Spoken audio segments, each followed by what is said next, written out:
ఎన్నిసార్లు హార్వెస్ట్ చేసిండో అసలు లెక్కనే లేదు. జనవరిలో స్టార్ట్ అయిందంటే ఇప్పటి వరకు హార్వెస్టింగ్ చేసిన కొద్దీ వస్తూనే ఉంది. అసలు దానికి తోడు ఏంటంటే అప్పుడప్పుడు చినుకులు పడడం వల్ల ఇంకా ఫ్రెష్ తోటకూర అంటే ఇంకా కొత్తది గ్రో అవుతుంది. అలాగే ఉన్నది కూడా మంచి హెల్తీగా గ్రో అవుతుందనమాట.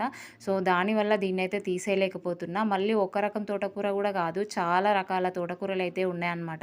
సో, దానివల్ల ఏమైతుందంటే వండుకుంటే కూడా కూర మస్తు టేస్ట్ అయితే ఉంటుంది. మనకు ఎండాకాలంలో ఇంత ఫ్రెష్ హెల్తీ తోటకూర అయితే మనకు మార్కెట్‌లో దొరకదు గదా! ఒకవేళ దొరికినా గూడా వండుకుంటే అంత టేస్ట్ అయితే ఉండదు. సో, ఇది తోటకూర హార్వెస్ట్ చేస్తుంటే బాగా హ్యాపీగానే ఉంది గానీ, దీనివల్ల ఏమైతుందంటే మనం కుండీలో ఏదైతే చెట్టు పెట్టినామో ఆ చెట్టు అనేది హెల్తీగా గ్రో అవుతలేదు. అది వీక్ అయిపోతుందనమాట. ఒక్కసారి సీడ్ కోసం వదిలేసిన ఆ సీడ్ ఇగ అన్ని కుండీలల్లా స్ప్రెడ్ అయిపోయింది. అసలు తీసేసినా గూడా అసలు మొలుస్తనే ఉందనమాట. సో, దీన్నైతే ఈ ఎండాకాలం అంతవరకు ఉంచి తర్వాత తీసేయాలి.